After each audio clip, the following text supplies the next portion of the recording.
Welcome back our educational channel. तर बघा विद्यार्थी मित्र आणि मैत्रिणींनो, आजचं जे आपलं लेक्चर होणार आहे ते परीक्षा ओरिएंटेड होणार आहे. त्यामुळे तुम्ही सर्वांनी आता इथे लक्ष देणं अनिवार्य आहे. आणि जर तुम्हाला हे टॉपिक महत्त्वाचे वाटले लक्षात घ्या, तर ते तुम्ही नक्की नोटबुकमध्ये उतरवून घ्या. आणि तुम्हाला जर हे आपलं लेक्चर आवडलं असेल तर तुमच्या मित्रमैत्रिणींना नक्की शेअर कराल. ओके, चला तर मग स्टार्ट करूया. तर बघा, पक्षी सप्ताह साजरे करणारे भारतातील पहिले राज्य कोणते ठरलेले आहे? तर पक्षी सप्ताह साजरा करणारे भारतातील पहिले राज्य हे आपलं महाराष्ट्र राज्य ठरलेलं आहे. आणि कालखंड दिलेला आहे 5 नोव्हेंबर ते 12 नोव्हेंबर दरम्यान हा सप्ताह साजरा करण्यात आलेला आहे. ओके, लक्षात ठेवायचं आहे, पक्षी सप्ताह साजरा करणारं पहिलं राज्य कोणतं आहे? महाराष्ट्र. ओके, त्यानंतर तुम्हाला माहीत आहे की फुलपाखरांना राज्य फुलपाखरांचा दर्जा देणारं पहिलं राज्य कोणतं आहे? तर महाराष्ट्र आहे. बट फुलपाखरांना स्थानिक भाषेत, लक्षात घ्या, फुलपाखरांना स्थानिक भाषेत नाव देणारे पहिले राज्य कोणते आहे? तर ते आहे केरळ. ओके, हे 2 पॉईंट लक्षात घ्या. त्यानंतर बघा, साहित्याची नोबेल आपण एका ठिकाणी लिहिलेले आहे. 2018ला साहित्य नोबेल देण्यात आलेला नव्हता, तो 19मध्ये देण्यात आला. म्हणजे 19ला 2 नोबेल जाहीर झाले साहित्याचे, 2018चा आणि 2019चा. त्यामुळे हा प्रश्न परीक्षेमध्ये येण्याचे जास्त चान्सेस आहे. तर बघा, 2018चा जो साहित्याचा नोबेल देण्यात आला तो ओल्गा टोकरझुक यांना देण्यात आलेला आहे. लक्षात घ्या, देश आहे पोलंड. त्याप्रमाणे 2019चा नोबेल पारितोषिक कोणाला देण्यात आला आहे? तर बघा, पीटर हँडके, ऑस्ट्रिया. लक्षात घ्या, देश पाठ ठेवणं इथं गरजेचे आहे. आणि जो 20चा आहे नोबेल पारितोषिक साहित्यातला, तो लुईस ग्लुक यांना देण्यात आला आहे, अमेरिका. लक्षात घ्या. तर या पद्धतीने हे तीनही नोबेल तुम्ही एका ठिकाणी पाठ करा, म्हणजे कन्फ्युजन राहणार नाही. आणि तुम्हाला एक शॉर्टकट सांगून देतो, 18मध्ये अ येते आणि इथं ओल्गामध्ये सुद्धा अ आहे. तर या पद्धतीनंही तुम्ही जस्ट लक्षात ठेवा. त्यानंतर पुढे जो आपण बघा, नवीन राष्ट्रीय शैक्षणिक धोरणाची अंमलबजावणी करणारे भारतातील पहिले राज्य कोणते ठरलेले आहे? तर ते ठरलेले आहे हिमाचल प्रदेश.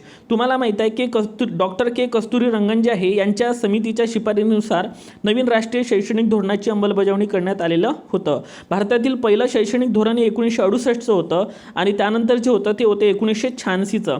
तर यामध्ये सुधारणा झालेल्या आहे, लक्षात घ्या. आणि नवीन राष्ट्रीय शैक्षणिक धोरणाची अंमलबजावणी केलेली आहे. आणि तुम्हाला सर्वांना आराखडा माहीत आहे, 5+3+3+4 असा नवीन शैक्षणिक धोरणाचा आराखडा आहे. ओके, सो पहिलं राज्य तुम्हाला लक्षात ठेवायचं हिमाचल प्रदेश. आणि संपूर्ण धोरणाची अंमलबजावणी करण्यासाठी एक टार्गेट ठेवलेलं आहे, तर ते आहे 2040पर्यंत. हे पण तुम्ही इथे लक्षात घ्या. त्यानंतर बघा, DRDOने तयार केलेला अभ्यास हे काय आहे? असं तुम्हाला एक्झाममध्ये विचारलं जाईल. ओके, DRDOने तयार केलेला अभ्यास हे काय आहे? तर ते एक अत्याधुनिक विमान आहे. लक्षात घ्या. ओके, त्यानंतर पुढे जो आपण, नासाची आर्टेमिस मोहीम कशा संबंधित आहे? तर नासाची आर्टेमिस मोहीम जी आहे ते चंद्रासंबंधित आहे. लक्षात घ्या, महत्त्वाचा प्रश्न आहे, चंद्रासंबंधित आहे.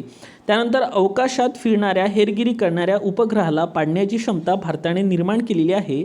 तर या मोहिमेचं नाव काय होतं? तर या मोहिमेचं नाव होतं मिशन शक्ती. ओके, एक मिशन शक्ती जो आपण मोहीम पाहिलेली आहे ते महाराष्ट्रासंबंधित आपण मागच्या व्हिडिओमध्ये कव्हर केलेली आहे. आणि बघा, मिशन शक्ती अंतर्गत हे जे आपण अवकाशातील फिरणाऱ्या हेरगिरी करणाऱ्या उपग्रहाला पाडण्याची क्षमता निर्माण केली, हा असा करणारा भारत जगातील कितवा देश ठरलेला आहे? तर आपला देश 4थ्या क्रमांकाचा देश ठरलेला आहे. त्यानंतर बघा, मनोहर पर्रिकर यांनी गोव्याचे 4 वेळा मुख्यमंत्रीपद भूषवलेलं आहे. लक्षात घ्या, ज्येष्ठ नेते होते मनोहर पर्रिकर यांनी गोव्याचे 4 वेळा मुख्यमंत्री. तुम्हाला विचारलं जाऊ शकते किती वेळा? तर 4 वेळा त्यांनी मुख्यमंत्रीपद भूषवलं होतं. मात्र एकदाही त्यांनी कार्यकाळ पूर्ण केला नव्हता, त्यांना करता आला नाही. त्यानंतर बघा, देशातील पहिले IIT पदवीधर ते मुख्यमंत्री होते. हे एक विशेष बाब आहे, गौरवाची बाब आहे की देशातील पहिले ते IIT पदवीधर व्यक्ती होते जे मुख्यमंत्री बनले होते. आणि विधानसभा सदस्य होणारे ते देशातील पहिले IIT विद्यार्थी होते. त्यानंतर बघा, ते भारताचे संरक्षण मंत्रीसुद्धा राहिलेले होते. तर एवढे जे पॉईंट्स आहे तुम्हाला लक्षात ठेवायचे आहे. त्यानंतर बघा, भारतीय ॲनिमेशनचे, लक्षात घ्या, भारतीय ॲनिमेशनचे जनक कोणाला म्हटलं जाते? तर राम मोहन यांना म्हटलं जाते. नाव लक्षात घ्यायचं तुम्हाला, राम मोहन यांना म्हटलं जाते. त्यानंतर बघा स्टुडंट, GST परिषदेचे अध्यक्ष कोण असतात? थेट प्रश्न विचारला जाईल तुम्हाला. तर GST परिषदेचे अध्यक्ष हे अर्थमंत्री म्हणजेच वित्तमंत्री असतात. ओके, आणि GST परिषदेची स्थापना कोणत्या कलमानुसार करण्यात आलेली आहे? तर कलम 279A नुसार GST परिषदेची स्थापना केली जाते. ओके, अध्यक्ष कोण असतात? तर अर्थमंत्री. विभागीय परिषदा जर तुम्हाला विचारल्या, विभागीय परिषदा, तर त्याचे जे गृहमंत्री त्याचे जे अध्यक्ष असतात ते गृहमंत्री असतात. ओके, त्यानंतर बघा, GST अपीलीय प्राधिकरण राष्ट्रपीठाचे अध्यक्ष कोण असणार? तर ते असतात राष्ट्रपती. हे 2 पॉईंट तुम्ही इथे लक्षात घ्या. त्यानंतर पुढे जाऊ आपण, बघा, जागतिक आर्थिक मंचनुसार भारतातील मुंबई शहर हे 4थ्या औद्योगिक क्रांतीचे केंद्र म्हणून निवड झालेलं शहर ठरलेलं आहे. तुम्हाला विचारलं जाईल की चौथ्या औद्योगिक क्रांतीचं निवड झालेलं शहर कोणतं आहे, तर ते आहे मुंबई शहर. ओके, लक्षात घ्यायचं आहे तुम्हाला. आणि जागतिक आर्थिक मंचाने हे घोषित केलेलं आहे, त्यामुळे हे महत्त्वाचं आहे. त्यानंतर पुढे बघा, RBIकडे राखीव निधीचे प्रमाण किती असावे आणि केंद्र सरकारला किती, लक्षात घ्या इथे वाटा, लक्षात घ्या त्याला केंद्र सरकारला किती वाटा द्यावा हे सुचवण्यासाठी नेमलेली समिती कोणती आहे, तर ती आहे विमल जालन समिती. ओके, लक्षात घ्यायचं आहे. त्यानंतर बघा, ease of doing business is an index publish by the world bank. म्हणजे इज डुईंग बिझनेस कोणामार्फत पब्लिश केला जातो, तर लक्षात ठेवायचं आहे वर्ल्ड बँकेमार्फत. हे तुम्हाला लक्षात ठेवायचं आहे. एक्झाममध्ये वन लायनरमध्ये हा क्वेश्चन येण्याचे जास्त चान्सेस आहे. त्यानंतर बघा, महाराष्ट्र विधानसभा निवडणूक 2019 दरम्यान हरियाणा विधानसभेची निवडणूक पार पडली. तुम्हाला प्रश्न विचारला जाऊ शकतो की जेव्हा महाराष्ट्र विधानसभेची निवडणूक पार पडली तेव्हा कोणत्या राज्याची विधानसभा निवडणूक पार पडली, तर ते आहे हरियाणा राज्याची, हरियाणा विधानसभेची निवडणूक पार पडली होती. त्याचप्रमाणे बघा, लोकसभा निवडणूक जेव्हा 2019 सुरू होती त्याच दरम्यान 4 राज्यामध्ये बघा, एक सिक्कीम, आंध्र प्रदेश, अरुणाचल प्रदेश आणि ओडिसा या राज्यांच्या सुद्धा विधानसभा निवडणुका पार पडल्या होत्या. तुम्हाला हे 4 राज्य माहीत असणे अनिवार्य आहे. बघा, तुम्ही सहज लक्षात ठेवू शकता. एक सिक्कीम लक्षात घ्या आणि वरून आंध्र प्रदेश, वरून अरुणाचल प्रदेश आणि वरून तुम्ही ओडिशा लक्षात ठेवायचं आहे. म्हणजे हे तुमच्या सहज लक्षात राहील. ओके, त्यानंतर पुढे जाऊ आपण. बघा, बांगलादेशला ह्या जो प्रश्न आपण सेट केलेला आहे, हे राज्य आणि देश यांना जी आपली सीमा लागलेली आहे त्याच्यासाठी आपण कव्हर केलेलं आहे की जे देश आपण म्हणू शकतो जे देश चर्चेमध्ये होते. ओके, सॉरी, त्यासाठी ते आपण हा प्रश्न कव्हर केलेला आहे. चला मग बघू आपण. बांगलादेशला भारतातील एकूण 5 राज्यांची सीमा लागलेली आहे.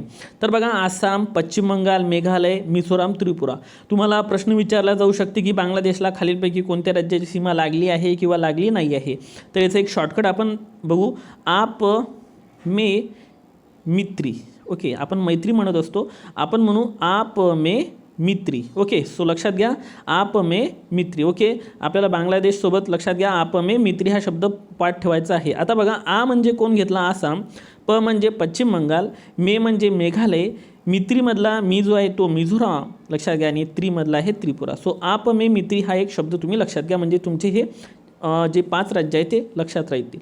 त्यानंतर बघा, नेपाळला 5 राज्यांची सीमा लागली आहे. याचा एक शॉर्टकट आहे, लक्षात घ्या, सूप बी. काय म्हणायचं आहे, सूप बी. यस म्हणजे सिक्कीम, यू मीन्स उत्तर प्रदेश, उत्तराखंड, पश्चिम बंगाल अँड बिहार. लक्षात घ्या, सूप बी तुम्हाला लक्षात ठेवायचं आहे. नेपाळच्या बाबतीत अफगाणिस्तानला आपल्याला माहीत आहे जम्मू आणि काश्मीर सध्या केंद्रशासित प्रदेशाचा दर्जा आहे आणि पाकिस्तानला 4 राज्यांची सीमा लागली आहे. हे तुम्हाला माहीत असलं पाहिजे. 4 राज्यांची सीमा, तर ते कोणते आहे बघा, आपण म्हणायचं PRJG. काय म्हणायचं आहे, PRJG. पी मीन्स बघा पंजाब, आर मीन्स राजस्थान, जे मीन्स जम्मू आणि काश्मीर आणि जी म्हणजे गुजरात. सो PRJG याला म्हटलं आपण मे मैत्री. सुब्बी अफगाणिस्तानला आपण बघितलं जम्मू आणि काश्मीर सध्या चर्चेमध्ये आहे अफगाणिस्तान. आणि बघा पाकिस्तानला म्हटलं आपण PRJG. ओके, लक्षात आलं असेल तुमच्या. त्यानंतर पुढे बघा, अलीकडे आलेली चक्रीवादळ आणि देशांनी दिलेले नावे आपण हे इथं कव्हर केलेले आहेत. जोड्या लावणीमध्ये प्रश्न बनण्याचे जास्त चान्सेस आहेत. तर बघूया काय. तर वायू हे जे नाव दिलं आहे ते भारत या देशानं दिलेलं आहे. क्यार म्यानमार असं लक्षात ठेवा तुम्ही. अम्फान लक्षात घ्या, खूप चर्चेमध्ये होतं अम्फान चक्रीवादळ. याला नाव जे दिलं आहे ते थायलंडनं दिलेलं आहे. फणी तुम्हाला माहीत आहे बांगलादेश. माहा ओमान लक्षात ठेवायचं आहे. आणि हिका जे नाव दिलं आहे ते दिलं आहे मालदीवनं. ओके, बघा एकदा पुन्हा स्टुडंट. वायू भारत, नावावरून तुमच्या लक्षात येत असेल. Vayu Bharat, Kyarr Myanmar, Amphan Thailand, Fani Bangladesh, Oman आणि हिका मालदीव. सो हे नाव तुम्हाला जोड्या लावणीसाठी लक्षात ठेवायचं आहे. मी स्पीडमध्ये मुद्दामून घेत आहे कारण आपल्याला लवकरात लवकर व्हायला पाहिजे म्हणून. तुम्हाला जर समजा पॉईंट नाही समजला तर तुम्ही व्हिडिओ बघू शकता. ओके, पॅक घेऊन. तर बघा, लोकपालचे अध्यक्षपद आणि सदस्यांच्या पदाची शिफारस करण्यासाठी भारत सरकारद्वारा न्यायमूर्ती रंजना देसाई समितीची स्थापना करण्यात आलेली होती. जर तुम्हाला विचारलं की लोकपालचे अध्यक्षपद आणि सदस्य पदाची शिफारस करण्यासाठी नेमलेल्या समितीच्या अध्यक्ष कोण होत्या, तर न्यायमूर्ती रंजना प्रकाश देसाई.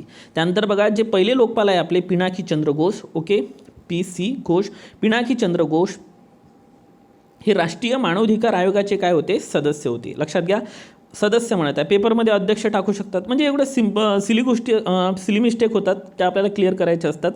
तर राष्ट्रीय मानवी आयोगाचे सदस्य होते. त्यानंतर बघा कोलकाता उच्च न्यायालयाचे न्यायाधीश होते, बट आंध्र प्रदेश उच्च न्यायालयाचे ते मुख्य न्यायाधीश राहिलेले आहेत. तर हा एक पॉईंट इथे नोटीस करावा लागणार आहे आपल्याला. सो ह्या जे बारीक बारीक पॉईंट्स आहेत ते तुम्हाला इथं लक्षात घ्यायचे आहे, ज्याला आपण सिली मिस्टेक म्हणतो त्या नको व्हायला.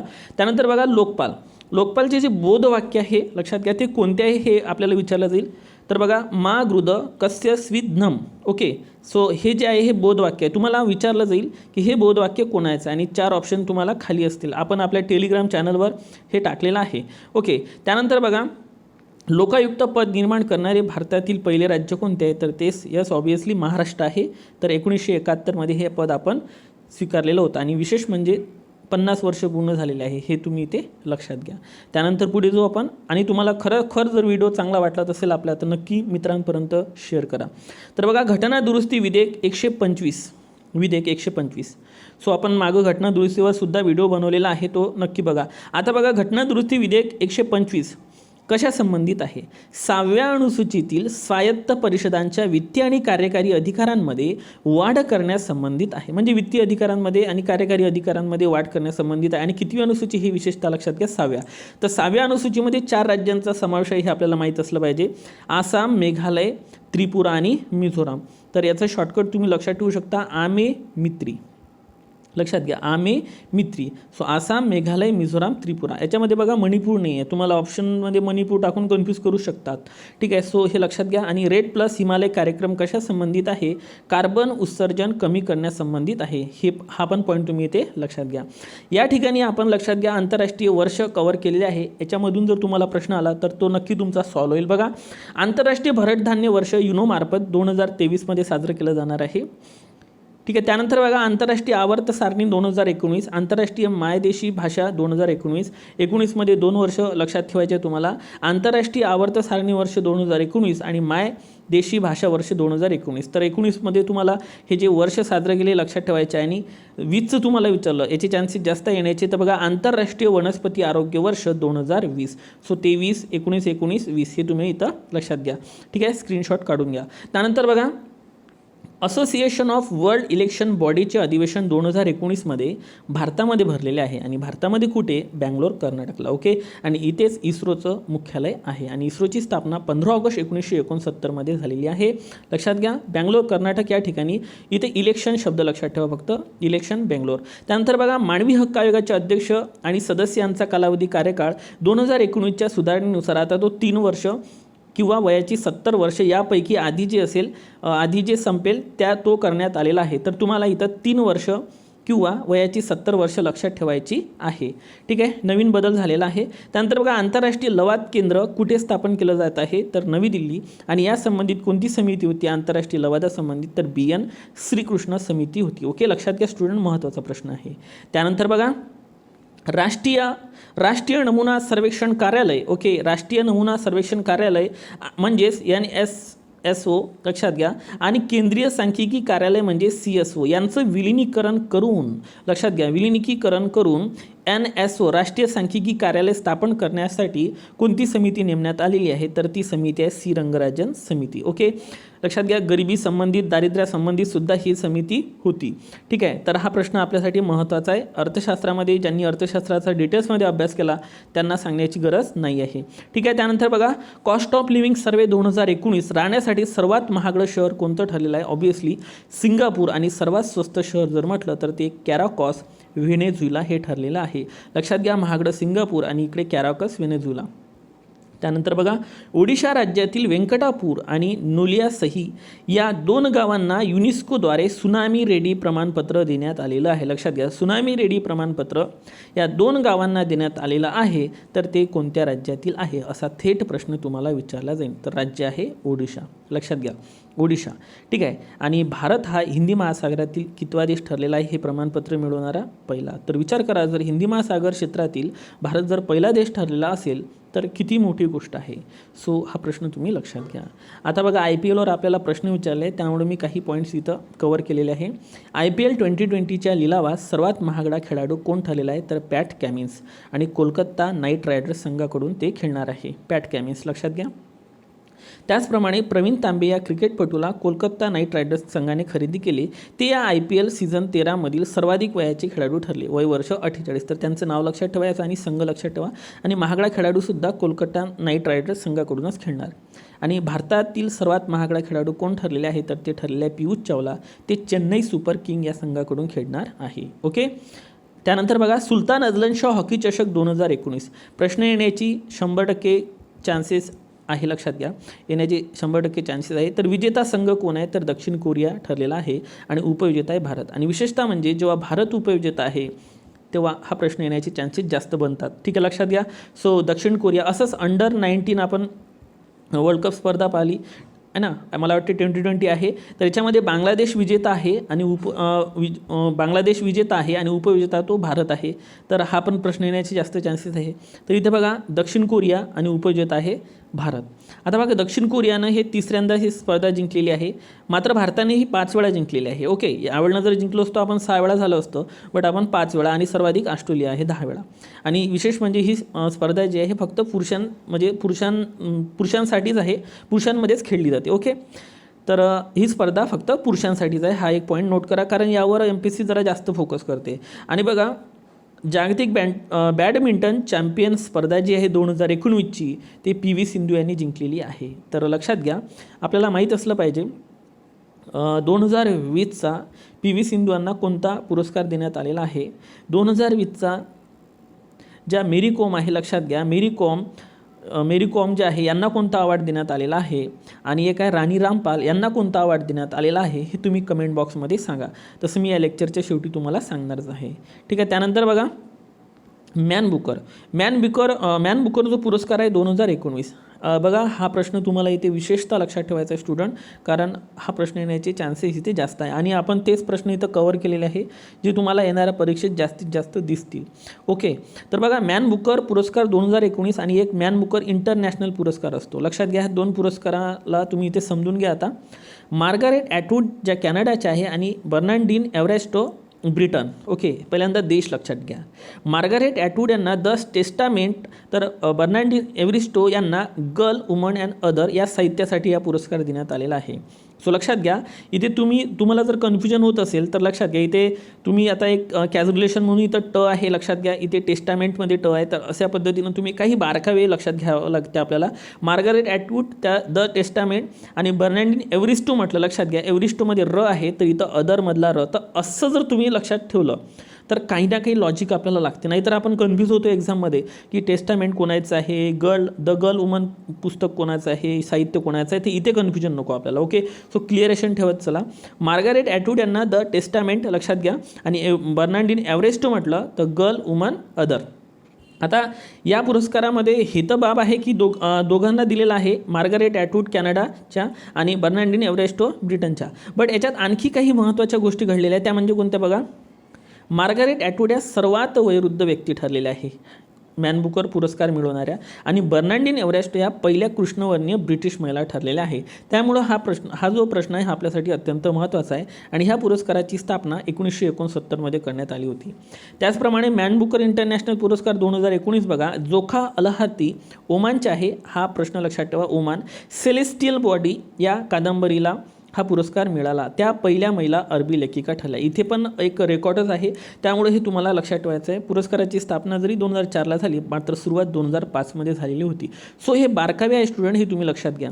आणि लास्ट स्लाईड आहे आपली बघा, थर एक्सप्रेस, समझोता एक्सप्रेस चर्चेमध्ये होत्या. तर या कोणत्या देशादरम्यान आहे, भारत आणि पाकिस्तान. आणि बंधन एक्सप्रेसवर ऑलरेडी प्रश्न येऊन गेलेला आहे बघा, बंधन एक्सप्रेस भारत बांगलादेश. सो तुम्ही ब लक्षात ठेवू शकता. लक्षात घ्या, एक बोंगो सागर म्हणून युद्ध सराव आहे, तो पण भारत आणि बांगलादेश दरम्यान आहे. लक्षात ठेवा, बोंगो सागर म्हणजे तुम्ही इथं बचं कॉम्बिनेशन लक्षात ठेवा, म्हणजे पेपरमध्ये कन्फ्युजन व्हायला नको. थर आणि समझोता एक्सप्रेस आहे भारत आणि पाकिस्तान. तर आपला प्रश्न होता 2020मध्ये मेरी कॉम यांना कोणता अवॉर्ड मिळाला, लक्षात घ्या, मेरी कॉम. तर यांना पद्मविभूषण, लक्षात घ्या, पद्मविभूषण. जर तुम्हाला PV सिंधू यांचा जर कोणता अवॉर्ड मिळाला हे जर विचारलं तर पद्मभूषण, लक्षात द्या, पद्मभूषण. आणि राणी रामपाल जो हॉकी या खेळाशी संबंधित आहे, राणी रामपाल यांना पद्मश्री अवॉर्ड देण्यात आलेला आहे. सो तुम्हाला हेच ऑप्शन असतील आणि जे खेळाडू विचारली त्या प्रश्नाचे आन्सर तुम्हाला अचूक द्यायचं आहे. तर या पद्धतीने हे आपण लेक्चर कवर केलेलं आहे. मित्रांनो, तुम्हाला लेक्चर कसं वाटलं ते नक्की शेअर करा आणि जर तुम्हाला खरोखर आवडलं असेल तर तुमच्या मित्रापर्यंत पण शेअर करा आणि जाता जाता लाईक करून जा. Thank you so much.